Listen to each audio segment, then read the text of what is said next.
वसुदेवसुतं देवं कंसचाणूरमर्दनं देवकी परमानन्दं कृष्णं वन्दे जगद्गुरुं प्रपन्नपारिजाताय स्तोत्रवेत्रैकपाणये ज्ञानमुद्राय कृष्णाय गीतामृतदुहे नमः। ब्रह्मानन्दं परमसुखदं केवलं ज्ञानमूर्तिं द्वन्द्वातीतं गगनसदृशं तत्त्वमस्यादिलक्ष्यम् एकन्नित्यं विमलमचलं सर्वधी साक्षिभूतं भावातीतं त्रिगुणरहितं सद्गुरुं तन्नमामि। गोपाल कृष्ण भगवान की जय, सद्गुरुनाथ महाराज की जय।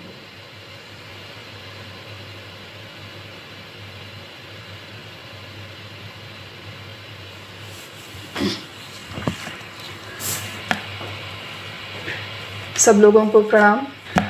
दूसरा अध्याय सांख्य योग, जिसमें कुल 72 श्लोक है और जिसमें एक महत्वपूर्ण विभाग श्लोक क्रमांक 1 से लेके 30 तक इसका अभ्यास हम लोग विस्तार से कर चुके हैं। उसके बाद में कर्मयोग के विवेचन को प्रारंभ हुआ और जो श्लोक नंबर 47 है उसको हमने बहुत विस्तार से इसका अभ्यास किया था। इस श्लोक में जो बातें आई है वही बातें अध्याय क्रमांक 3, 4, 5 में फिर और अधिक विस्तार से दोहराई जाएंगी। तो 47 में जो हमने बातें देखी थी उसका थोड़ा सा संक्षेप में पुनर्विचार करते हैं, रिवीजन करते हैं और फिर 47, 48 ये दोनों श्लोक हमारे हो चुके हैं, उसका थोड़ा सा रिवीजन करके आज हम लोग आगे बढ़ते हैं। कर्मण्येवाधिकारस्ते मा फलेषु कदाचन। तो भगवान कहते हैं मनुष्य जन्म में आने के उपरांत केवल कर्म में तुम्हारा अधिकार है, कर्म में तुम्हारी योग्यता है और फल का निर्णय करने में तुम्हारी योग्यता नहीं है। मनुष्य को कर्म योनि माना जाता है, प्राणियों को भोग योनि माना जाता है। मनुष्य की बुद्धि फल का निर्णय करने में कार्यक्षम क्यों नहीं है, अकार्यक्षम क्यों है, इसका भी हमने विचार किया था। क्योंकि मनुष्य की बुद्धि दूषित होती है, स्वार्थी होती है। उसके बाद में जो कर्म का प्रमुख सिद्धांत है कि कर्म करने के उपरांत उसका फल उसके साथ मिलना अनिवार्य है, ये कर्म का सिद्धांत है। कई सारे फल हैं जो हमें इंस्टेंटली तत्कालिक मिलते हैं, कई सारे फल हमें कुछ समय के बाद मिलते हैं। कर्म की प्रणाली में संचित कर्म, प्रारब्ध कर्म और क्रियमाण कर्म ऐसा विभाजन है जिसका हमने विचार किया।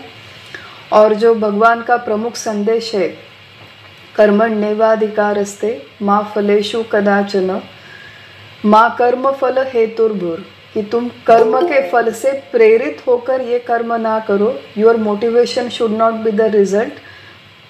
ये जो कर्म है ये केवल अपनी कर्तव्य बुद्धि मानकर सारे कर्म करो। और माते संगोस्त्व कर्मणि, कि फल नहीं मिलेगा या फिर फल के ऊपर मेरा नियंत्रण नहीं है, ये विचार करके अब मैं कर्म ही नहीं करूँगा, ऐसे भी तुम्हारी विचार धारणा न हो। ये सारी बातें हमने 47 श्लोक में देखी थी। और 48 श्लोक में भगवान कहते हैं कि कर्म के साथ जुड़े हुए जितने सारे संग है, अटैचमेंट्स, आसक्ति, वो सारे के सारे संग छोड़कर काम करो। इसके हमने कई सारे उदाहरण देखे थे कि हमारी आसक्ति ये तो प्रत्यक्ष कृति में होती है, जो एक्शन हम लोग करते हैं, we are attached to that action. कर्म में हमारी आसक्ति होती है। कर्म के साथ मिलने वाले फल में एक तो जो फल हमें भूतकाल में मिला या फिर जो फल हमें भविष्यकाल में मिलने वाला है, उसमें हमारी आसक्ति होती है। जिस परिस्थिति में हम लोग कर्म का अनुष्ठान करते हैं उसमें भी हमारी आसक्ति होती है। तो ये सारे संग, आसक्ति छोड़कर कर्म का अनुष्ठान करो। और उसके ऊपर जाकर भगवान कहते हैं सिद्ध सिद्ध्यो समो भूत्वा, कि कर्म में सिद्धि हो चाहे असिद्धि हो। असिद्धि शब्द के दो अर्थ है। असिद्धि शब्द का एक अर्थ है कर्म पूरा ही न होना, और असिद्धि शब्द का अर्थ दूसरा है कि कर्म पूरा तो हो गया लेकिन जो फल मुझे अपेक्षित था वो फल मुझे उस कर्म से नहीं मिला, इन दोनों ही बातों को असिद्धि कहते हैं। तो भगवान कहते हैं कि तुम्हारी पूरी क्षमता, जितनी बुद्धि तुम्हें मिली है, जितनी शारीरिक क्षमता तुम्हें मिली है, जैसी परिस्थिति तुम्हें मिली है, उन सब का परिपूर्ण उपयोग करते हुए ये कर्म करने के उपरांत, चाहे वो कर्म सिद्ध हो या असिद्ध हो, उसके बारे में तुम्हें समत्व रखना चाहिए। इसी समत्व को योग कहते हैं। सिद्ध सिद्धो समो भूत्वा समत्वं योग उच्यते। और इसी समत्व रूप योग में स्थित होकर तुम अपने सारे कर्म करो। हम लोगों ने इसका एक महत्वपूर्ण वार्निंग देखी थी कि सिद्धि और असिद्धि में समान रहो। इसका अर्थ अपना जो काम है, जो हम दिन प्रतिदिन के छोटे बड़े काम है, हमारे घर के लिए, परिवार के लिए, व्यवसाय के लिए, वो हाफ हार्टेडली करो। इसका ये अर्थ नहीं है, इसका ये संदेश नहीं है, इसका ये स्पिरिट नहीं है। इसका डिटेल विवेचन हमने पिछले सत्र में देखा था। तो अपनी संपूर्ण क्षमता का उपयोग करके अत्यंत उत्कृष्ट रीति से, मेरे क्षमता के अनुसार अत्यंत उत्कृष्ट रीति से कर्म करने के उपरांत बाद में सिद्धि और असिद्धि का विचार आता है कि बाद में जो फल मिलेगा उसमें मेरी समबुद्धि रहे। इन सारे श्लोकों का हमने विचार किया और आज हम अभी जो 49वां श्लोक है दूसरे अध्याय का, उसका हम लोग अभी अभ्यास करेंगे। ये जो कर्मयोग का विषय है यही 53rd श्लोक तक डायरेक्टली या इनडायरेक्टली चलता रहेगा और फिर 54वें श्लोक से 54th श्लोक से भगवद गीता के इस दूसरे अध्याय का जो तीसरा सेक्शन है वो तीसरा सेक्शन प्रारंभ होने वाला है। तो आज हम लोग 49 से लेके 53 तक जो श्लोक है, जहाँ पर कर्मयोग के इस प्रणाली का भगवान ने जो प्रारंभ किया था उसका उपसंहार यहाँ पर होने वाला है। 49वें श्लोक में भगवान कहते हैं, दूरेण यवरं कर्म बुद्धि योगा धनंजय बुद्धौ शरणमन्विच्छ कृपणः फल हेतवः। दूरेण मतलब दूर से ही अवरम, अवर शब्द यहाँ पे आया है। तो श्लोक का अर्थ पहले मैं पढ़ती हूँ, फिर हम लोग उसका थोड़ा एनालिसिस करते हैं। तो भगवान यहाँ पे कहते हैं, समत्व रूप बुद्धि योग से कर्म कांडात्मक या फिर जो भी सकाम कर्म है वो अतिशय निकृष्ट है। इसलिए हे धनंजय, तुम बुद्धि योग का आधार लो, बुद्धि योग के ही शरण में जाओ और फल का विचार करते हुए काम करने वाले लोग अत्यंत कृपण होते हैं। और कृपण शब्द का अर्थ यहाँ पर कनिष्ठ होते हैं, दीन होते हैं। तो जो बातें उन्होंने 47-48 में कही वही धागा यहाँ पर आगे चल रहा है, सकाम कर्म और निष्काम कर्म। दूरेण मतलब बहुत ज़्यादा अंतर है, दूर से ही। अब भगवान यहाँ पे तुलना कर रहे हैं। तो जैसे हिंदी में मुहावरा है, सब लोगों के पहचान का होगा कि कहाँ राजा भोज और कहाँ गंगू तेली, मतलब इन दोनों में कोई तुलना ही नहीं है, इतना बड़ा अंतर है। तो भगवान यहाँ पे ऐसे ही तुलना कर रहे हैं कि जिस तरह का कर्म मैंने तुम्हें अभी बताया 48 श्लोक में, वो कर्म जहाँ पर सिद्धि और असिद्धि में तुम्हारी समता है और उसके पहले तुमने अतिशय उत्कृष्ट रीति से कर्म किया है, ये कर्मयोग का प्रमुख प्रिंसिपल यहाँ पे भगवान ने बताया। उसका अनुसरण करते हुए जो तुम कर्म करते हो वो कर्म कहाँ पर, और ये जो सकाम कर्म मतलब कर्म के फल की अपेक्षा रखते हुए जितने कर्म हम लोग करते हैं दिन में, हमारे प्रपंच के, हमारे संसार के, हमारे व्यवसाय के छोटे बड़े कर्म, यहाँ पर बहुत बड़े कृति की, बहुत बड़े कामों की यहाँ पर बातें नहीं हो रही है। तो ये जो तुम्हारे छोटे मोटे काम है जिसमें तुम हमेशा कोई ना कोई अपेक्षा रखते हो, इसका कोई तुलना ही नहीं है, इसका कोई एक दूसरे से दूर दूर तक संबंध नहीं है। इन दोनों में बहुत बड़ा अंतर है, ये सबसे पहले भगवान कहते हैं। तो सकाम कर्म, अब 48 श्लोक में जो भगवान ने कहा वो निष्काम कर्म किस तरह से किया जाए, कर्म में समत्व बुद्धि कैसे हो, वो स्पिरिट वहाँ पर बताया। 49 में जो मुख्यतः भगवान बता रहे हैं वो है फल की हेतु से रखने वाले जो हम कर्म करते हैं, कृपणः फल हेतवः। दूसरे लाइन में भगवान कहते हैं कि फल की अपेक्षा रखकर कर्म करने वाले कृपण होते हैं, दीन होते हैं, कनिष्ठ होते हैं। जब हमने 47वें श्लोक का विचार किया था तो हमने कर्म का एक विभाजन देखा था, देह कर्म, कर्तव्य कर्म, धर्म कर्म, व्यवसाय कर्म और अध्यात्म कर्म। इसमें से कौन से कर्मों में फल की अपेक्षा रखना उचित है, कौन से कर्मों में फल की अपेक्षा बंधन कारक नहीं है और कहाँ पर वो बंधन कारक है, इसका डिटेल विवेचन हमने देखा था। मैं वो यहाँ पर रिपीट नहीं करूँगी। हम लोग केवल एक उदाहरण देखते हैं कि कर्तव्य कर्म हमारा पूरी तरह से निष्काम हो। ये जब भगवान कहते हैं कि जब हम कर्तव्य कर्म करते हैं, किसके प्रति कर्तव्य? अपने स्वयं के देह के प्रति हो, परिवार के प्रति हो, समाज के प्रति हो। इस तरह के जो कर्तव्य है, मेरी ड्यूटी है, प्राइमरी ड्यूटी। अब ड्यूटी कैसे डिसाइड होती है? तो वो देश काल परिस्थिति के अनुसार होती है। हम लोग तीसरे अध्याय में इसका और विचार करेंगे। लेकिन हम लोग जनरली जानते हैं कि मेरे दिन प्रतिदिन के जीवन में मेरा कर्तव्य क्या है। अब मान के चलिए कि मेरे घर में कोई बुजुर्ग व्यक्ति है, मेरी माता यहाँ पर रहती है और मेरी माता बीमार हो गई। अब जब मेरी माता बीमार है तो मेरा कर्तव्य है, मैं उनकी बेटी हूँ, कि मैं उनकी सेवा करूँ। तो माता की सेवा करना, बहुत ज़्यादा बीमार है, उनको दवाई देना, उनको डॉक्टर के पास लेके जाना, डॉक्टर जो भी कहते हैं वो ट्रीटमेंट, ब्लड टेस्ट करवा दो उनके।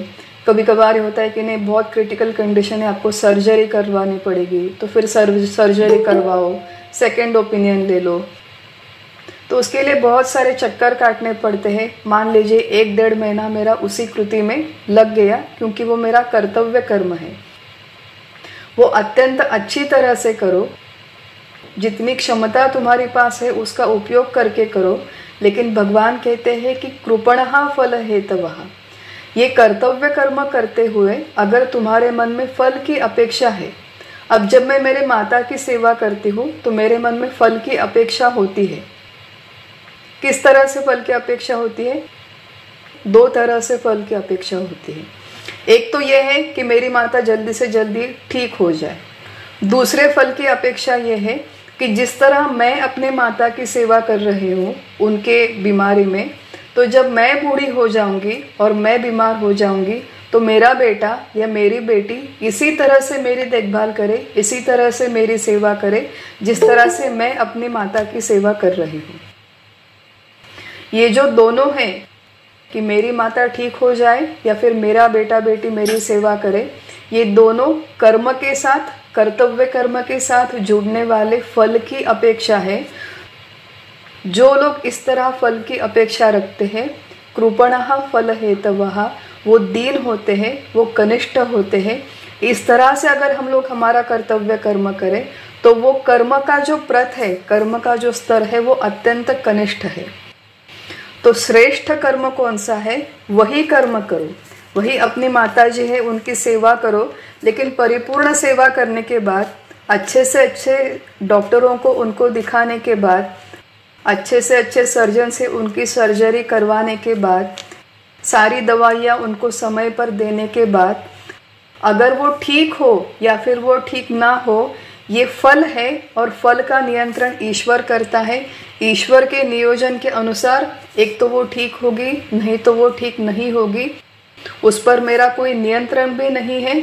उसके बारे में मैं अगर विचार करती हूँ तो वो फल की अपेक्षा है, वो मुझे नहीं करनी चाहिए। ये पहली बात। और दूसरी बात, जब मैं अपेक्षा करती हूँ कि इसी तरह मेरा बेटा मेरी सेवा करे, वो भी फल की अपेक्षा है। जब मैं बूढ़ी हो जाऊंगी और मैं बीमार हो जाऊंगी तो मेरी बीमारी में मेरी सेवा कौन करेगा या नहीं, मैं वैसे ही बीमार रहूंगी। ये सारी बातें ईश्वर के नियोजन के अनुसार तय होगी।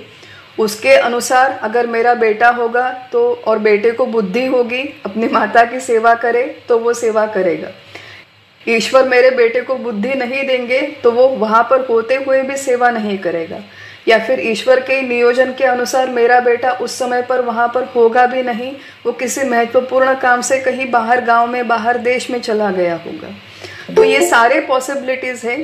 तो मेरा बेटा मेरी बेटी ये काम करेगी, इस तरह की कोई अपेक्षा न रखते हुए मेरे जीवन के इन सारे प्रसंगों में मेरा संभाल करने वाले ईश्वर है। इस तरह से एक तो भक्ति की परिभाषा में ईश्वर की शरणागति हो, ये भक्ति की परिभाषा हुई। और ज्ञान की या फिर विचार की बातें हम लोग करते हैं तो भगवान यहाँ पर कहते हैं कि बुद्धौ शरणम अन्विच्छ, तुम बुद्धि में शरण जाओ। कौन से बुद्धि में शरण जाओ? तो तुम जो साम्य बुद्धि मैंने अभी कही, जो पहले श्लोक में कही थी, तो यहाँ पर बुद्धि योग और बुद्धौ ये जो शब्द आए हैं ये दो संदर्भ में आए हैं। एक तो हम इसे साम्य बुद्धि कह सकते हैं कि कर्म करो लेकिन जो फल आएगा आपके विभाग में उसके बारे में तुम्हारी समदृष्टि हो। सुख दुखे समय कृत्वा लाभा लाभो जया जयो, हमने इसका विचार किया था, विस्तार से विचार किया था 38 श्लोक में। तो सुख दुखे समय कृत्वा हो, कर्म में सिद्धि असिद्धि हो, मेरी वहाँ पर पूरी तरह से साम्य बुद्धि है, समदशा है। ये समदशा केवल लोगों को दिखाने के लिए नहीं, तो अंदर से मेरा ये विश्वास है, अंदर से मेरी ये श्रद्धा है कि मैंने जो भी जितना भी करना था वो मैंने कर दिया, अब जो भी फल मिलेगा वो ईश्वर के नियोजन के अनुसार मिलेगा। तो इस साम्य बुद्धि का तुम आश्रय लो, तुम इसी के शरण में जाओ। बुद्धि का अर्थ यहाँ पर कई लोगों ने सांख्य बुद्धि ऐसा भी किया है। सांख्य बुद्धि शब्द का अर्थ है, हमने देखा था सांख्य शब्द का अर्थ है ज्ञान, और कौन सा ज्ञान? आत्म विषयक ज्ञान। सांख्य बुद्धि को शरण जाओ, इसका अर्थ यह है कि अपना जो स्वरूप विषयक ज्ञान है वो अखंड तुम्हारे विचार में, चिंतन में जागृत रहे। मैं कौन हूँ? मैं देह नहीं हूँ। मैं कौन हूँ? मैं आत्मा हूँ। आत्मा का नेचर कैसा है? आत्मा अज है, अजर है, अमर है, उसका जन्म ही नहीं होता, आत्मा बूढ़ी भी नहीं होती, उसकी मृत्यु भी नहीं होती। तो जो बीमार है वो कौन है? बीमार है वो मेरा देह है, राइट। तो इस तरह के विचार सांख्य बुद्धि के अगर मन में अखंड जागृत हो, उस आत्मा के अगर हम लोग अनुसंधान में रहे, तो आत्मा के अपने आत्म विषयक ज्ञान के अखंड अनुसंधान में रहने वाली बुद्धि, उसे सांख्य बुद्धि कहते हैं। तो कर्मयोग के दृष्टिकोण से देखें तो साम्य बुद्धि का अनुष्ठान करो, सांख्य योग के दृष्टिकोण से देखें तो सांख्य योग का अनुष्ठान करो। दोनों ही तरह से विचार किए जा सकते हैं, लेकिन विचार आवश्यक है। जब यहाँ पर भगवान कहते हैं कि बुद्धौ शरणम अन्विच्छ, वहाँ पर एक महत्वपूर्ण बात है कि परमार्थ विषयक ये जो विचार है ये हमारे साधना का एक बहुत इंटीग्रल पार्ट है। हम लोगों को कृति प्रधान परमार्थ करने की एक आदत हो गई है कि हम लोग कुछ ना कुछ कृति करेंगे, कहीं ना कहीं जाकर पूजा करेंगे, कोई पारायण करेंगे, कोई पाठ करेंगे, कोई उपासना करेंगे, कहीं पर जाकर व्रत करेंगे, भगवान को कुछ ना कुछ भोग देंगे। तो ये जो है ये कृति प्रधान परमार्थ है, ये भी आवश्यक है, लेकिन ये परमार्थ करने का प्राथमिक स्तर है। थोड़े से जब विकसित हो जाते हैं तो परमार्थ में विचार ये एक बहुत बड़ा साधन है, और हम लोग विचार को साधन मानने के लिए तैयार ही नहीं होते। तो कर्मयोग के ये जो विचार, सांख्य योग के ये जो विचार, ये हमारे बुद्धि में अखंड जागृत रहे, हमारी बुद्धि इस तरह उन विचारों के अनुसंधान में रहे। बुद्धौ शरणम अन्विच्छ मतलब जैसे एक छोटा सा बच्चा होता है, अगर मेले में जाता है तो छोटे से बच्चे को पता नहीं होता, वो अपनी माँ की उंगली पकड़ के रखता है। तो माँ की जब वो उंगली पकड़ के रखता है तो माता उसका ध्यान रखती है कि मेरा बेटा इस इतने बड़े मेले में कहीं गुम ना हो जाए। बिल्कुल उसी तरह सांख्य बुद्धि या फिर साम्य बुद्धि, जो कर्म के दृष्टिकोण से हम लोग विचार करते हैं, सांख्य बुद्धि, साम्य बुद्धि, इनके अगर हम लोग उंगली पकड़ के रखें, ये विचार हमारे अंदर हमेशा जागृत रखे, तो ये विचार हमें हमेशा साथ देंगे। जीवन में कोई भी परिस्थिति हो, कितनी भी अनुकूल हो, कितनी भी प्रतिकूल हो, ये विचार हमें पथदर्शक है, मार्गदर्शक है, ये हमें हमेशा राह दिखाएंगे, सही राह दिखाएंगे।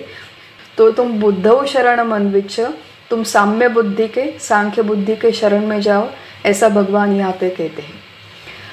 दूसरे कुछ विचार यहाँ पर है कि जब भगवान कहते हैं कि तुम्हारे ये जो कर्म है, जब तुम फल की अपेक्षा रख के करते हो, ये अत्यंत कनिष्ठ है, अवर शब्द है। अवर शब्द और पर शब्द एक दूसरे के विरुद्धार्थी है। परमार्थ, पर मतलब पर, परम इसका अर्थ है श्रेष्ठ, परमार्थ मतलब सर्वश्रेष्ठ प्राप्तव्य, और अवर शब्द का अर्थ है कनिष्ठ। तो अवर मतलब कनिष्ठ। तो इस तरह से जब तुम अपेक्षाएं रख के कर्म करते हो, वो कर्म करने का स्तर अत्यंत कनिष्ठ है, ऐसा भगवान क्यों कहते हैं? तो उसका सबसे महत्वपूर्ण कारण ये है कि हम लोग चाहे कितना भी बड़ा कर्म कर ले, कितने भी बड़े हम लोग, मराठी में एक कहावत है कि झाले का तारे तोड़न, मतलब तारे तोड़ लिए तुमने आसमान के, इतना बड़ा काम कर लिया, सार्केस्टिकली कहते हैं लोग जनरली ऐसे। तो हम लोग इस लौकिक जीवन में कितना भी बड़ा कार्य क्यों ना कर ले, वो कर्म और वो कर्म के साथ जुड़ा हुआ फल, ये दोनों बाय नेचर अशाश्वत है, ये दोनों विनाशशाली है। मुझे याद है जब हम लोग छोटे थे तो बहुत बड़ी बड़ी, सब लोगों को याद होगा कि कितनी सारी इंडस्ट्रीज थी हमारे गांव में, कितने बड़े डॉक्टर्स थे, बहुत फेमस थे कि वो डॉक्टर नहीं होंगे तो गांव कैसा चलेगा, ऐसा हमें लगता था। तो बड़े बड़े डॉक्टर्स आए चले गए, लॉयर्स आए चले गए, इंडस्ट्रीज आई, प्रोडक्ट्स आए, सब के सब काल के इस चक्र में चले गए। एक पिछले 2 डिकेड्स की या फिर 2 डिकेड्स की ही बात होंगी मेरे ख्याल से, कि सेलफोन नहीं थे उन दिनों में। तो पहले हम लोग टेलीफोन यूज़ करते थे, और टेलीफोन के बाद वो डिजिटल ऑर्गेनाइजर्स आने लगे। तो पहले हम लोग टेलीफोन नंबर सारे ज़बानी याद कर लेते थे, फिर बाद में बहुत सारे नंबर है तो डायरी में लिख के रखते थे। उसके बाद में वो डिजिटल ऑर्गेनाइजर आए तो हम लोग उसमें फ़ोन नंबर एंटर करके रखते थे, एड्रेसेस एंटर करके रखते थे। वो सारी बातें ऑब्सोलीट हो गई। वॉकमैन होता था म्यूज़िक सुनने के लिए, अब वॉकमैन का नामो निशान भी नहीं रहा, सारा म्यूज़िक हम लोग फ़ोन पे ही सुनते हैं, फ़ोन पे ही रिकॉर्ड कर लेते हैं। तो ऐसे कितने सारे कर्म वो बड़े बड़े प्रोडक्ट्स निकालने वाले लोग आए, वो लोग, उनका काम, उन्होंने जो प्रोडक्ट निकाला वो प्रोडक्ट, उसके साथ उन्हें जो मिली वो प्रसिद्धि, वो यश, वो धन, वो सारा काल के इस चक्र में पूरी तरह समाप्त हो गया। और ये नहीं कि ये बहुत पुरानी बात है, ये पिछले 20 सालों की बात है कि 20 सालों में हमने कितनी सारी चीज़ें देखी कि जो आज के घड़ी में उपलब्ध नहीं है, अस्तित्व में ही नहीं है। तो भगवान कहते हैं कि उसकी अपेक्षा क्यों करते हो जो रहने वाला ही नहीं है। ना तो कर्म करने वाला, ना तो जो फल मिला है, ना वो परिस्थिति, इसमें से कुछ भी शाश्वत नहीं है, इसलिए वो कनिष्ठ है। उसके बंधन में तुम अपने आप को मत बांधो, ये कनिष्ठ है, ये पहली बात। अब और एक अत्यंत महत्वपूर्ण बात इस श्लोक में है कि भगवान किसी एक स्पेसिफिक कर्म को कनिष्ठ नहीं कहते, लेकिन जिस एटीट्यूड के साथ, जिस दृष्टिकोण के साथ हम कर्म करते हैं, उस दृष्टिकोण को, उस एटीट्यूड को, उस परसेप्शन को भगवान कनिष्ठता देते हैं। इसका अर्थ क्या है कि व्यवहार में होता है कि हम लोग मान के चलिए कि बहुत सारे लोग होते हैं कि जो अपने आप को बहुत इन्फेरियर समझते हैं, कनिष्ठ समझते हैं। उदाहरण देखते हैं, अभी अभी मैं एक आर्टिकल पढ़ रही थी, न्यूज़पेपर में आर्टिकल आया था, और वो बहुत कॉमन सिनारियो है, बहुत सारे लोगों के साथ वो रेजोनेट करता होगा। तो आर्टिकल लिखा था SAHM, मतलब S मतलब स्टे एट होम मॉम। वो SAHM जो है वो एक एक्रोनिम है, stay at home mom, mother. इसका अर्थ है कि कई सारी महिलाएं शादी के बाद जब पहले तो नौकरी करती हैं, लेकिन जब बच्चा हो जाता है तो परिस्थिति की वजह से या फिर अपने खुद के चॉइस की वजह से वो घर में रहना प्रेफर करती है बच्चे को बड़ा करने के लिए। तो वो जो आर्टिकल था वो एक स्टे एट होम मदर की डायरी थी कि I am a stay at home mother and how to stop feeling inferior about your own role. तो उन्होंने वहाँ पे लिखा था, पहले तो वो जॉब करती थी, फिर बच्चे के बाद 2-2.5 साल वो घर पे बैठी, और घर पे बैठने के बाद उन्हें बहुत इन्फेरियर लगने लगा। क्यों लगने लगा? क्योंकि उनके सारे दोस्त काम पे जाते थे, पैसे कमाते थे। दिन प्रतिदिन के अगर आप रूटीन देखो तो जो व्यक्ति, पुरुष हो या फिर महिला हो, जो बाहर जाती है, काम करती है, तो उनका एक रूटीन होता है, उनका एक डिलीवरेबल होता है, ये प्रोजेक्ट है, ये आपको काम करना है, उसके रिपोर्ट्स होते हैं। तो at the end of the day कुछ ना कुछ कॉन्क्रीट होता है विच यू फील कि मैंने ये अचीव कर लिया। पैसा तो महीने के बाद में मिलता है, लेकिन दिन प्रतिदिन भी डे टू डे ये एक सेंस ऑफ प्रोग्रेस होता है। तो ये महिला कहती थी घर में रहने के बाद मुझे ये सेंस ऑफ प्रोग्रेस ही नहीं था। पूरा दिन लोग मुझे पूछते हैं कि किस में चला गया, बस घर की सफाई में चला गया। बच्चा खाना ही नहीं खा रहा था तो 3 घंटे उसको खाना खिलाने में चले गए। वो बहुत रो रहा था तो उसको सुलाने में चले गए। तो ऐसे ही पूरा दिन निकल गया। तो उसने वो सारा एक स्टे एट होम मदर के जो सारे प्रॉब्लम्स होते हैं वो लिखे थे, और वो उसने कहा कि सेल्फ इस्टीम जो है मेरा वो सीरियसली अफेक्ट हो गया था। मैं अपने आप को बहुत इन्फीरियर समझने लगी थी। और फिर 2-2.5 साल बाद अब उनके हस्बैंड बहुत सपोर्टिव थे, तो हस्बैंड घर पे आने के बाद वो घर पे मदद कर लेते थे, बच्चों का भी सब कुछ कर लेते थे। लेकिन 2 या 3 साल बाद उन्होंने एक अरेंजमेंट की, एक ऑप्शन निकाला कि एक समर के लिए 3 महीनों के लिए वो महिला बाहर चली गई और उसने नौकरी करना स्टार्ट कर लिया, और जो पति थे उनके वो घर पे रहने लगे। 3 महीनों के लिए उन्होंने कुछ छुट्टी ले ली और वो घर के सारे काम देखते थे। तो जब वो घर के बाहर गई तब उसे समझ में आया कि घर को छोड़कर बाहर जाना, स्पेशली बच्चे के बाद, कितना मुश्किल होता है। और क्योंकि जो लोग घर पे रहते हैं उन्हें हमेशा लगता है कि बाहर जाने वालों की ज़िंदगी कितनी अच्छी है, जो लोग बाहर जाते हैं उनको लगता है कि घर में रहने वालों की ज़िंदगी कितनी अच्छी है।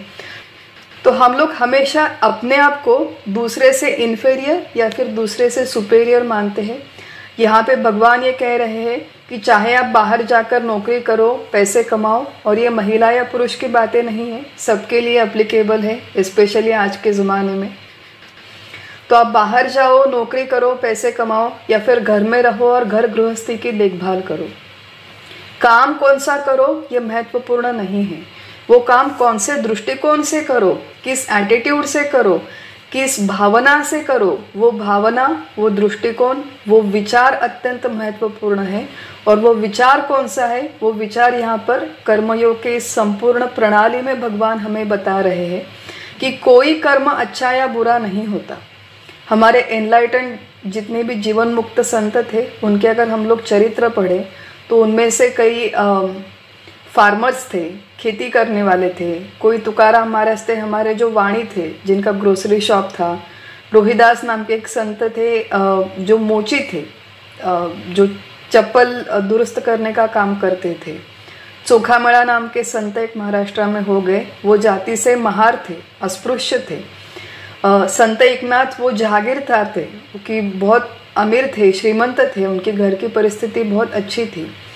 कोई कुम्हार था, कोई नाई था। तो इस तरह से अनेक प्रोफेशंस में काम करने वाले लोग आज हमारे यहाँ उपलब्ध है। उनका अगर हम लोग चरित्र पढ़े, उतना समय हम लोग इस अभ्यास को दें, तो समझ में आएगा कि ये सारे लोग घर गृहस्थी छोड़कर हिमालय में रहकर जाने वाले, संन्यास लेकर रहने वाले लोग नहीं थे। हम लोगों में से ही समाज में रहकर घर गृहस्थी संभाल कर, अपना अपना प्रोफेशन संभाल कर ये अभ्यास करने वाले लोग थे। केवल अपने कर्म के तरफ जो दृष्टिकोण है वो दृष्टिकोण उन्होंने बदल लिया, और दृष्टिकोण उन्होंने बदला इसलिए जो कर्मयोग का स्पिरिट है वो स्पिरिट उन्हें समझ में आया। स्पिरिट के साथ काम किया तो कर्म के बंधन में वो बंध नहीं गए, कर्म के बंधन से वो अलिप्त रहे। और यही जो है ये कर्मयोग का स्पिरिट है। बुद्धो शरण मन्विच कृपणः फल हेतवः। आगे 50वें श्लोक में ये जो हमने सारा विचार किया वो 49th श्लोक का विचार था, और अब आगे 50th श्लोक का हम लोग विचार करते हैं कि जहाँ पर 50th श्लोक में भगवान कहते हैं यही विचार एक डिफरेंट फ्लेवर में आगे कंटिन्यू होता है। बाबा काल तक खाली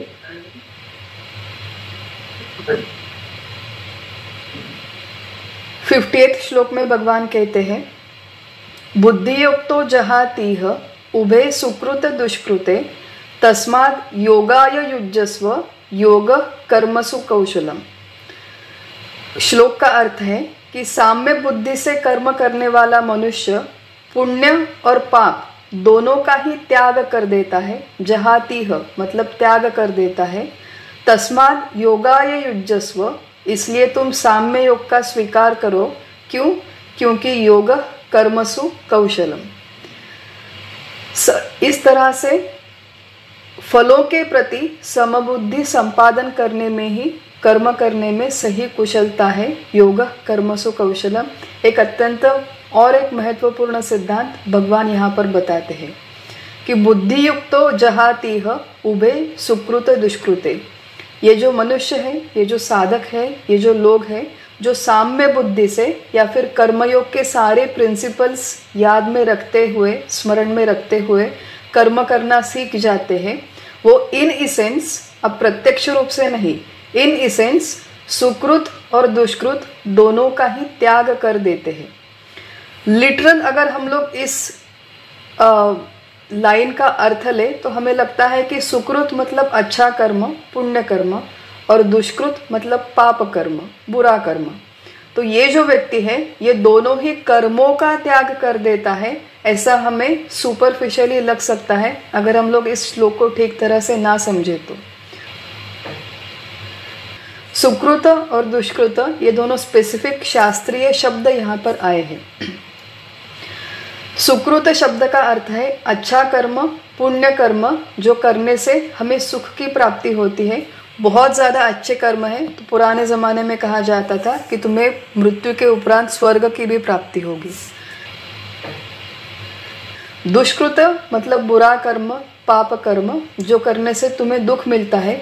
एक तो इसी जीवन में मिलेगा, अभी मिलेगा इंस्टेंटली, या फिर कुछ समय बाद मिलेगा ये दुख, या तो फिर मृत्यु के उपरांत मिलेगा, नरक में जाना पड़ेगा। तो सुकृत और दुष्कृत। दुष्कृत मतलब बुरा कर्म। अब हम लोग यहाँ पर आध्यात्मिक दृष्टिकोण से देख रहे हैं।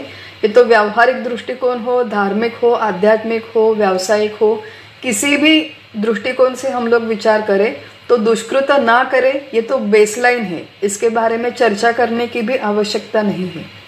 जब यहाँ पर भगवान कहते हैं कि सुकृत का भी त्याग हो तो ये स्पिरिट समझना आवश्यक है। सुकृत का त्याग करना मतलब क्या करना?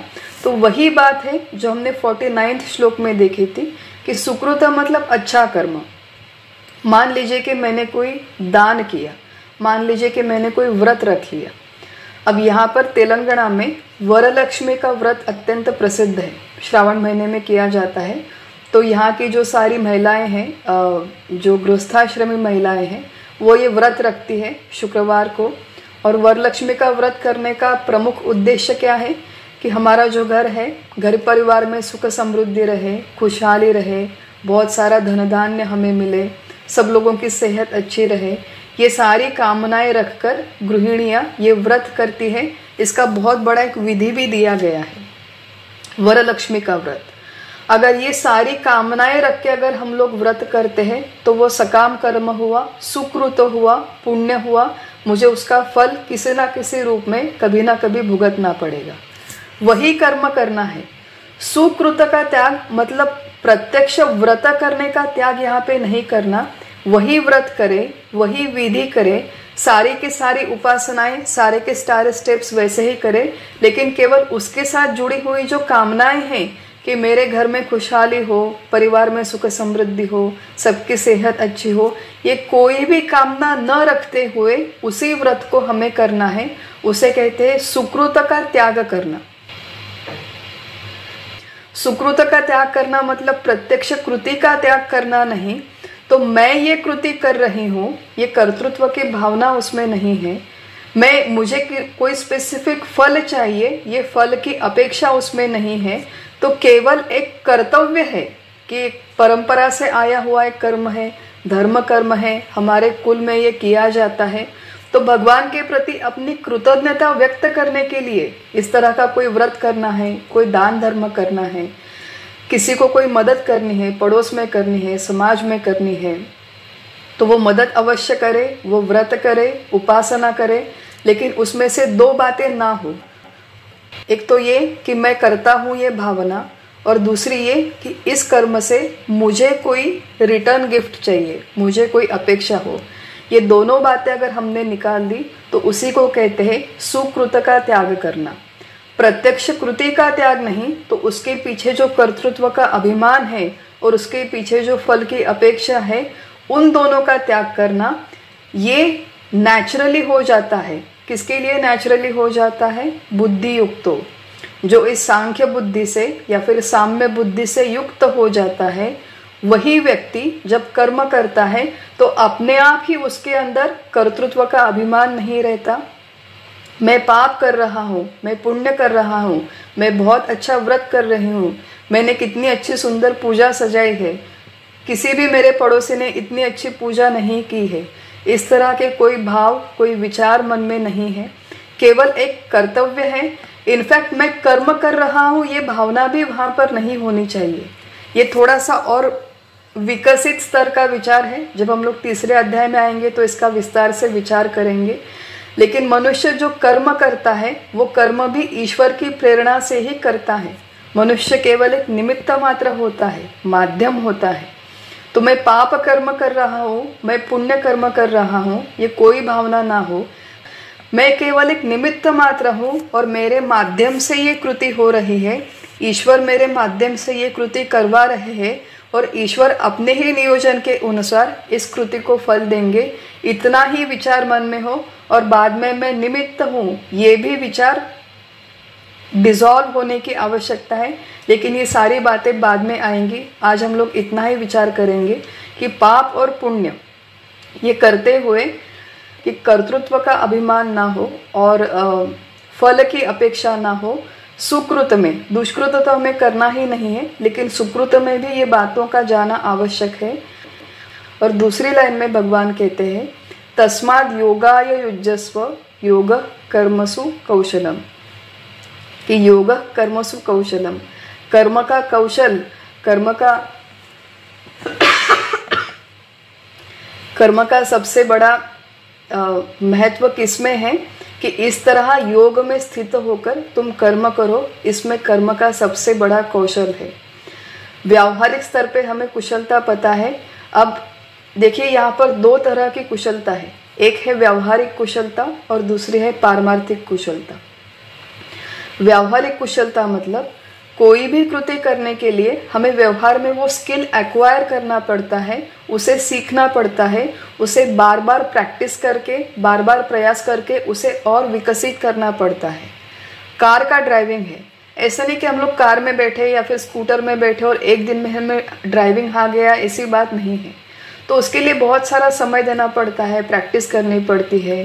ड्राइविंग के लिए जो एक बेसिक नियम है कि पैरेलल पार्किंग हो या फिर रिवर्स कैसे लेना है, ब्लाइंड स्पॉट देखना है, ट्रैफिक में left side, right side, signals, जो भी इंडिकेटर है, राइट ऑफ वे किसका है, ये सारी बातें, क्लच कब दबाना है, एक्सेलरेटर कब दबाना है, ब्रेक कब दबाना है, गियर्स कैसे चेंज करने हैं, ये सारे व्यावहारिक कुशलता का भाग है।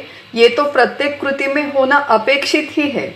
अब ये नहीं है कि मुझे ड्राइविंग ही नहीं आती, मैं कार लेकर रास्ते पे चली गई और फिर कार लेकर रास्ते पे गई तो मेरा एक्सीडेंट हुआ या नहीं हुआ, मेरी समबुद्धि है।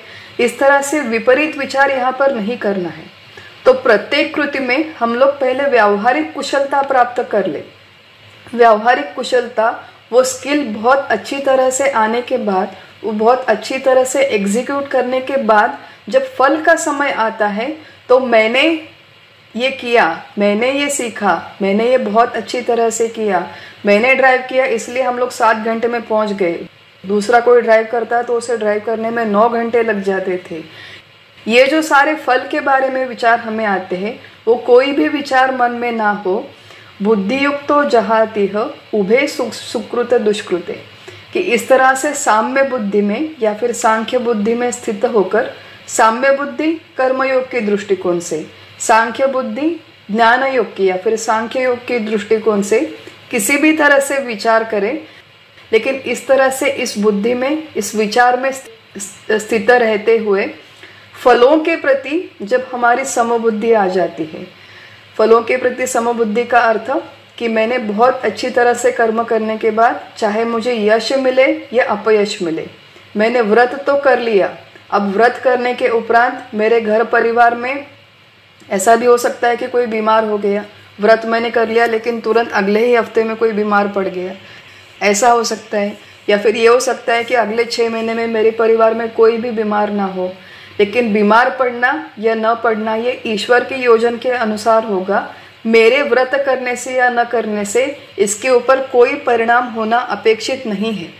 इस तरह से अगर हम लोग दान धर्म, दूसरों को मदद, सारे कर्तव्य, सारे कर्म करना सीख जाए, फल के प्रति समबुद्धि रखते हुए, चाहे वो यश हो, अपयश हो, स्तुति हो, निंदा हो, सुख दे या फिर दुख दे, इस तरह समबुद्धि विकसित हो, ये एक दिन में होने वाली बात नहीं है, क्योंकि हम लोगों को ये नेचुरल बात नहीं है।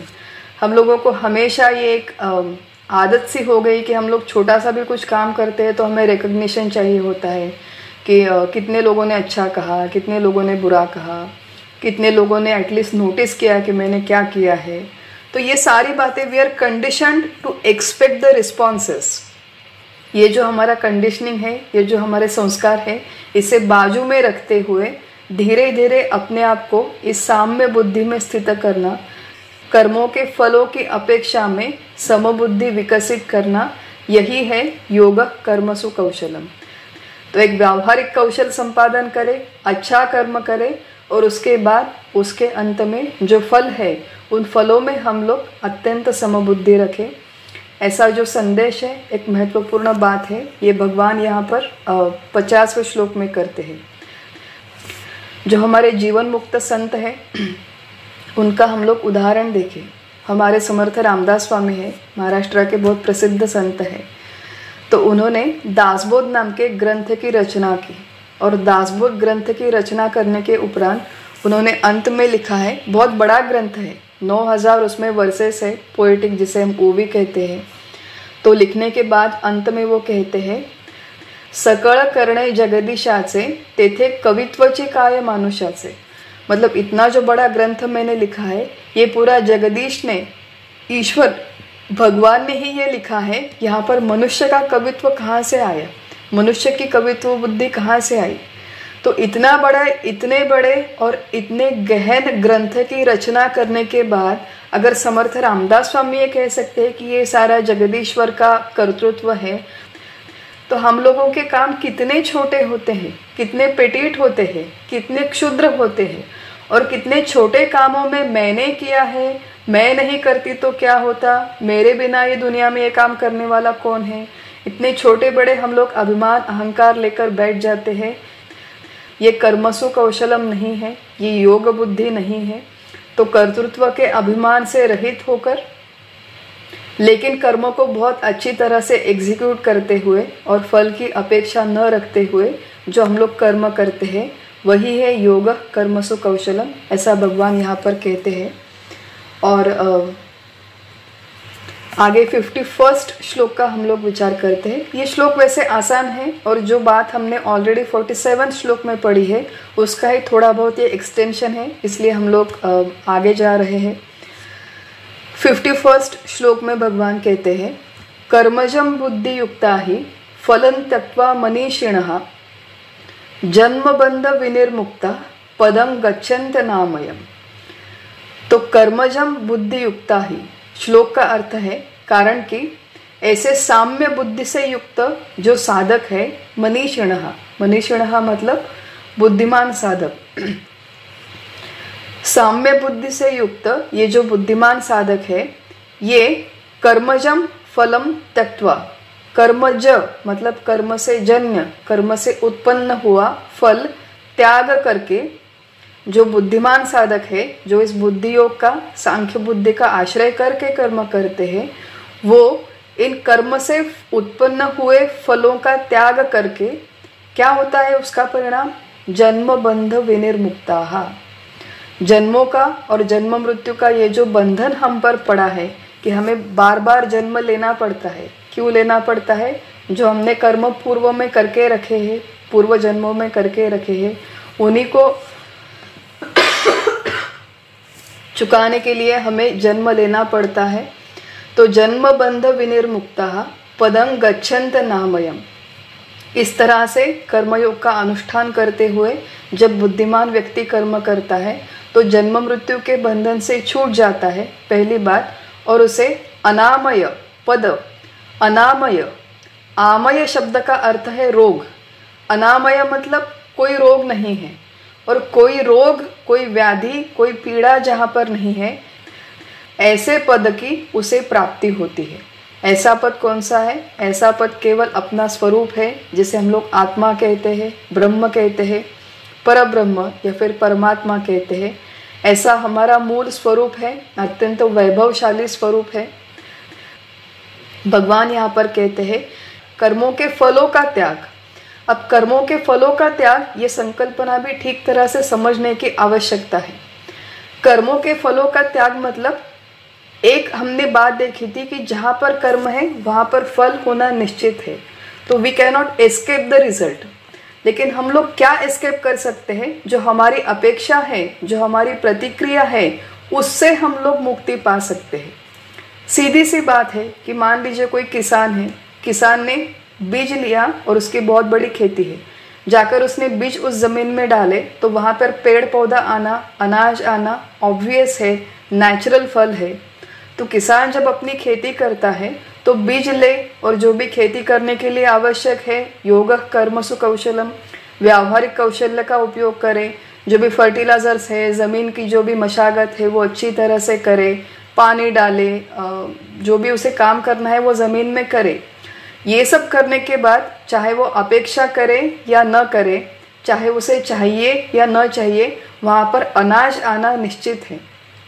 तो केवल अपेक्षा रखने से अनाज ज़्यादा नहीं आएगा और अपेक्षा न रखने से अनाज कम भी नहीं आएगा। उसने अपना कर्म करने के बाद ईश्वर की योजना के अनुसार उस भूमि में जितना अनाज आना है वो आकर रहेगा। उसके अपेक्षा से वो कम ज़्यादा नहीं होगा। लेकिन अपेक्षा न रखने से क्या होगा कि वही कर्म, अनाज भूमि में डालने का कर्म, वही निष्काम वृत्ति से करने से, और धीरे धीरे जब हम लोग अपने सारे कर्म इस तरह निष्काम वृत्ति से करते हैं तो उसका परिणाम यह है कि धीरे धीरे हमारा चित्त शुद्ध होने लगता है। चित्त शुद्ध होता है मतलब चित्त में जो मलिनता है, बुद्धि में जो मलिनता है, वो प्रमुखतः फल की अपेक्षा से होती है या फिर कर्तृत्व के अहंकार से होती है। ये दोनों बातें निकाल देते हैं तो चित्त शुद्ध होता है। निष्काम कर्म से चित्त शुद्धि, निष्काम उपासना से चित्त शांति, और केवल शुद्ध और शांत चित्त में ज्ञान का उदय होता है।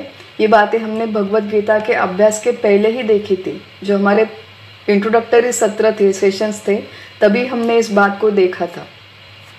तो ये जो है यहाँ पर भगवान कहते हैं जो बुद्धिमान व्यक्ति है वो इस सांख्य बुद्धि का आश्रय लेता है, कर्म से जन्म होने वाले फलों का त्याग करता है। फलों का त्याग करता है मतलब ये उसका प्राइमरी मोटिव नहीं है कि ईश्वर के नियोजन के अनुसार जो भी मिलेगा वो मैं स्वीकार करूँगा, लेकिन मेरी पर्सनल इसमें कोई एजेंडा नहीं है, पर्सनल कोई मेरी चाह नहीं है।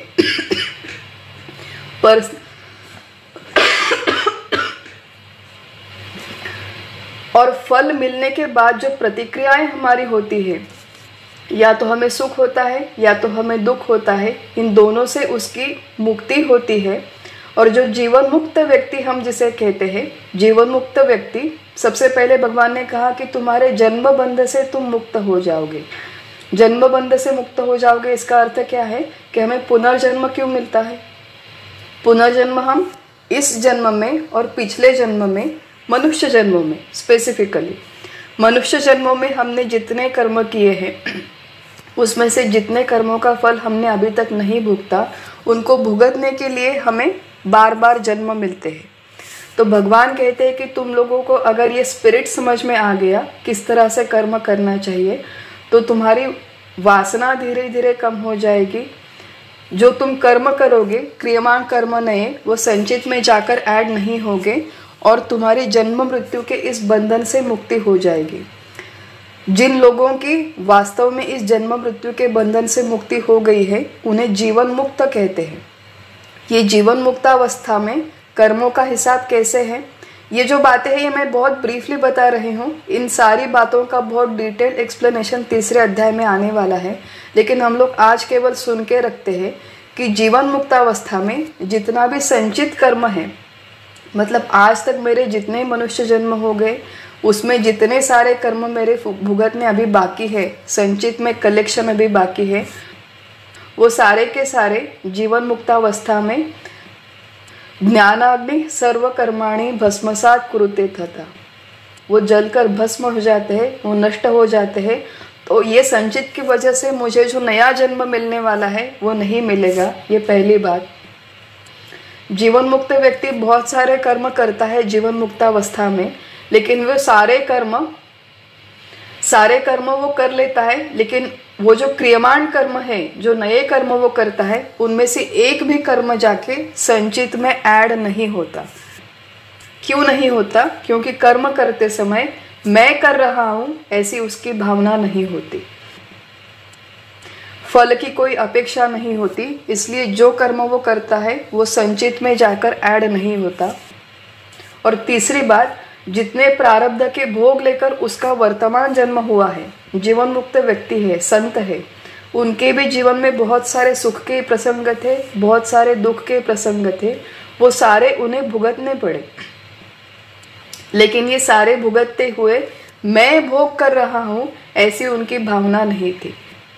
सारे भोग इस देह के हैं और देह को वो तटस्थ बुद्धि से देख सकते थे। रामकृष्ण परमहंस को कैंसर था, तो जीवन मुक्तावस्था में उनका कैंसर नहीं चला गया, लेकिन कैंसर के साथ जुड़ा हुआ जो दुख है, जो दैन्य है, जो मिजरी है, वो मिजरी उनकी चली गई। क्यों चली गई? क्योंकि मैं देह नहीं हूँ, ये अनुभूति उन्हें आ गई थी। तो जीवन मुक्तावस्था में प्रारब्ध के भोग होते हैं, लेकिन उनके साथ जुड़े हुए सुख दुख नहीं होते। संचित कर्म पूर्णतः भस्मसात हो जाता है और नया क्रियमाण कर्म संचित में जाकर ऐड नहीं होता। ऐसी ये अत्यंत उच्च अवस्था मानी जाती है। नरजन्म में आने के उपरांत ये हमारा प्रमुख आद्य कर्तव्य है कि इस जीवन मुक्तावस्था का हम लोग आनंद ले, उपभोग ले। याची देही याची डोळा, भोगो मुक्तीचा सोहळा, कि इसी देह में हमें मोक्ष का ये वैभव उपभोग करना है। और ये उपभोग करने के लिए बुद्धौ शरणम अन्विच्छ, सांख्य बुद्धि का और साम्य बुद्धि का दोनों का ही आश्रय करना आवश्यक है। ये सारी बातें भगवान 51 श्लोक में कहते हैं। और 52 और 53 ये पेयर में आने वाले श्लोक है। हम लोग थोड़ा थोड़ा दोनों का ही विचार करते हैं। 52 श्लोक में भगवान कहते हैं, यदा ते मोह कलिलम बुद्धिर व्यतितरिष्यति तदा गंतासि निर्वेदम श्रोतव्यस्य श्रुतस्य च। भगवान कहते हैं कि कारण जब मोह से मलिन तुम्हारी बुद्धि, यदा ते मोह कलिलम बुद्धि ही व्यतितरिष्यति, जब उस मोह से बाहर निकल पाएगी, तब तदा गंतासि निर्वेदम, तुम निर्वेद मतलब निर्वेद का डायरेक्ट अर्थ है वैराग्य या फिर अरुचि। तो तुम श्रोतव्यस्य श्रुतस्य च, इसका अर्थ जितने भी भोग या फिर जितने भी भोगों के बारे में तुमने आज तक सुना है, जिनका तुमने अनुभव किया है, या फिर जितनी भी बातों को तुम भविष्य में अनुभव करोगे, इन सारी बातों से तुम्हें अरुचि निर्माण होगी। You will feel disinterested in all the worldly things. Disinterest, dispassion, ये करेक्ट वर्ड है इंग्लिश में, यहाँ पर अरुचि है। मराठी में उसे कंटाळा कहते हैं कि विषयांचा कंटाळा येईल। तो भगवान यहाँ पे कहते हैं कि आज जो तुम्हारी बुद्धि है ये मोह कलील, मोह के दलदल में फंसी है। कलील शब्द है, इसका अर्थ है मिश्रण। एक अर्थ है मिश्रण, मिला जुला, या फिर ओतप्रोत जो मिला जुला है, एक दूसरे में मिक्सअप हुआ है, उसे मिश्रण कहते हैं। कलील का दूसरा अर्थ है राशि, बहुत बड़ा एक समूह। और कलील का तीसरा भी अर्थ है जो है गहन या फिर बहुत घना, जैसे अंधेरे को हम लोग कहते हैं कि बहुत घनी अंधेरी रात थी, कि अंधेरे के सिवा वहां पर और कुछ नहीं था। तो यहाँ भगवान कहते हैं कि मोह कलील, आज जो ये तुम्हारा वर्तमान मनुष्य जीवन है, ये संपूर्णतः तुम मोहित हो, घना मोह है, तुम मोह के इस दलदल में फंसे हो। कौन से मोह के दलदल में फंसे हो? तो सांसारिक मोह के दलदल में। संसार का मोह सबसे बड़ा क्या है? तो इसके तीन अर्थ कहे गए हैं। मैं मोहित हूँ, ये हम लोग कैसे समझे? एक तो यह है कि देह तादाद में है, मुझे ऐसे लगता है कि मैं देह हूँ। दूसरी बात, जगत सत्यत्व, ये संपूर्ण दृश्य विश्व जो मुझे अपने ज्ञानेंद्रियों के माध्यम से अनुभव में आता है, ये विश्व सत्य है ऐसा मुझे लगता है। और तीसरी बात, कर्तृत्व भोक्तृत्व, मेरे जीवन में जितनी सारी घटनाएं हो रही है उनकी मैं करता हूँ और उन घटनाओं की, उन भोगों की मैं भोगता हूँ। ये देह तादात्म्य, जगत सत्यत्व और कर्तृत्व भोक्तृत्व, इसको वेदांत की परिभाषा में ग्रंथि कहते हैं, गांठ। प्रत्येक जीवात्मा के ऊपर जिसका जन्म हुआ है ये गांठ बंधी हुई है। हम सब लोग बंधन में हैं और जब तक हम लोग इन तीन गांठों से बंधे हुए हैं, हम लोग इस मोह के दलदल में, मोह के घने अंधेरे में फंसे हुए हैं लौकिक दृष्टिकोण से। तो भगवान कहते हैं कि इन तीनों ग्रंथियों से जब तुम्हारी मुक्ति हो जाएगी, तीनों ग्रंथियों से मुक्ति कब होगी? जब हम लोग सांख्य बुद्धि का या फिर साम्य बुद्धि का आश्रय करेंगे, तुम्हारी इस मोह से मुक्ति हो जाएगी। मैं देह हूँ ये जो तुम्हें लगता है ये लगना बंद हो जाएगा। जगत के सत्यत्व से प्रतीति आती है वो प्रतीति बंद हो जाएगी। अपने आप को लेकर जो तुम्हारा कर्तृत्व का और भोक्तृत्व का अभिमान है वो भी पूरी तरह से गल जाएगा। और उसके बाद तदा गंता से निर्वेदम, you will feel disinterested. Disinterested मतलब तुम्हें वैराग्य, एक विरक्ति प्राप्त हो जाएगी। किसके बारे में? श्रोतव्यस्य श्रुतव्यस्य च। श्रुत मतलब आज तक जितनी बातें मैंने सुनी है, ये उसका लिटरल अर्थ है। उसका दूसरा अर्थ है कि केवल कानों से सुनी हुई बातें नहीं, तो बाकी सारे ज्ञानेंद्रियों के माध्यम से आज तक जितनी बातों का मैंने अनुभव किया है वो बातें। और श्रोतव्य, जिनका मैं भविष्य में अनुभव करने वाले हूँ। जितनी बातों का मैंने आज तक अनुभव किया है और जितनी बातों का मैं भविष्य में अनुभव करने वाले हूँ, इन सारे सांसारिक लौकिक बातों में तुम्हें अरुचि प्राप्त हो जाएगी। You will feel severely disinterested.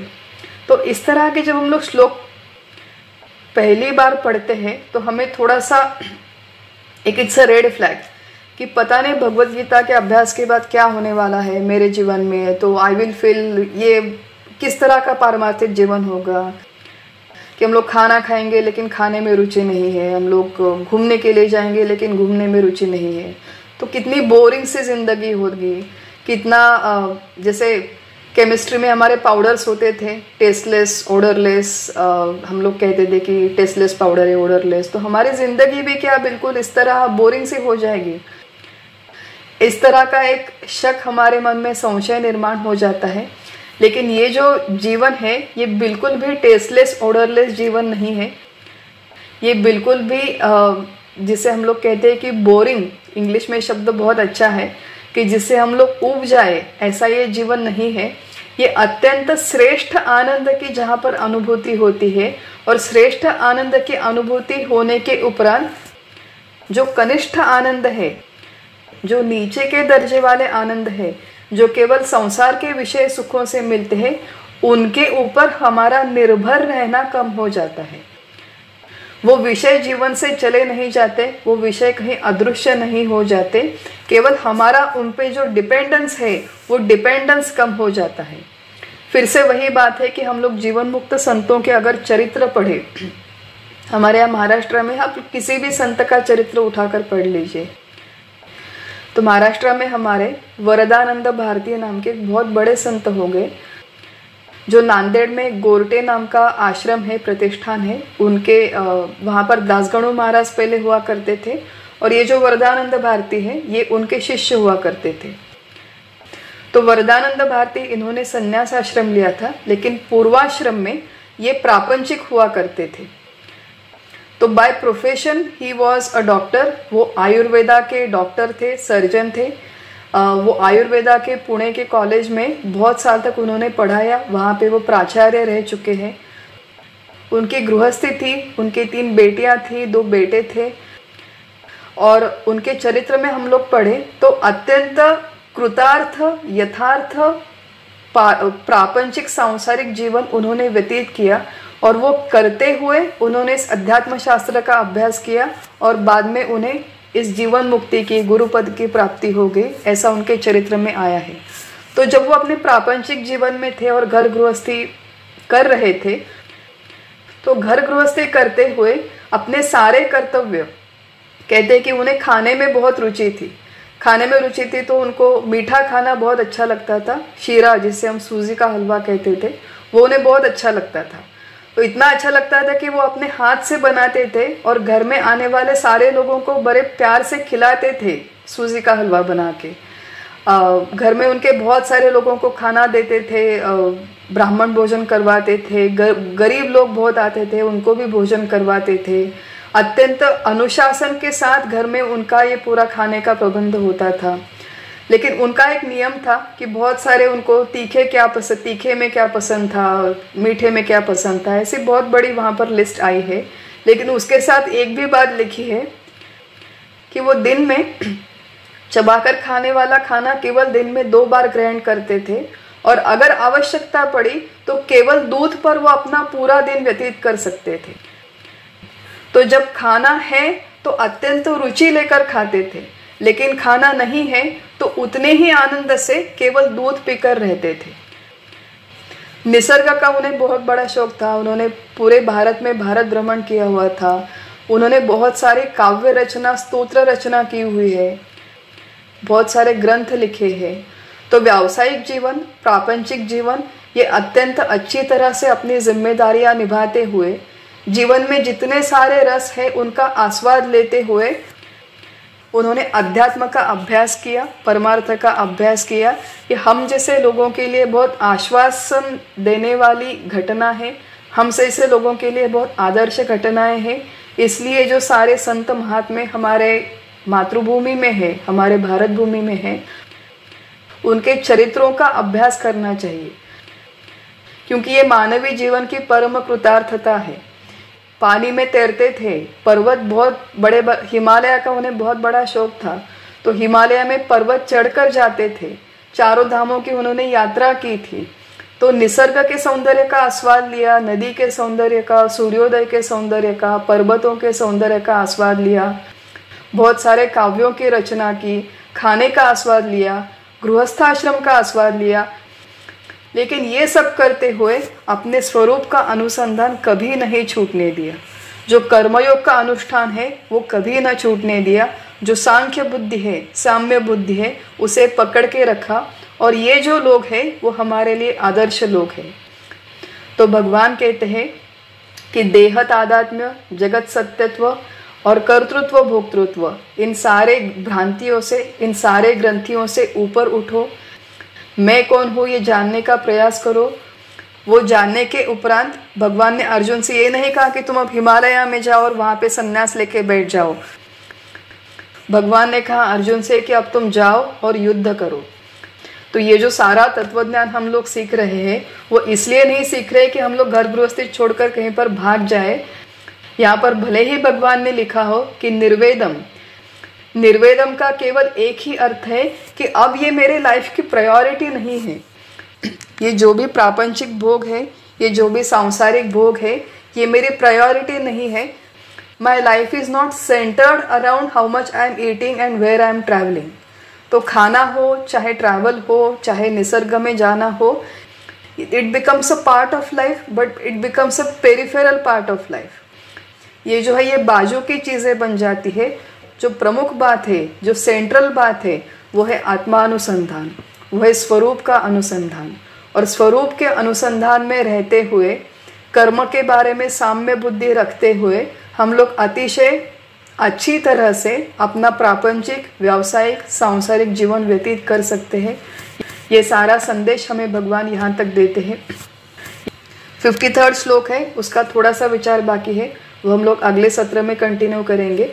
और उसके बाद अगले सत्र में स्थितप्रज्ञों के लक्षण, ये एक अत्यंत महत्वपूर्ण बात, महत्वपूर्ण सेक्शन को हम लोग प्रारंभ करेंगे। आज का हमारा सत्र यहीं पर समाप्त करते हैं। हरि ओम तत्सत।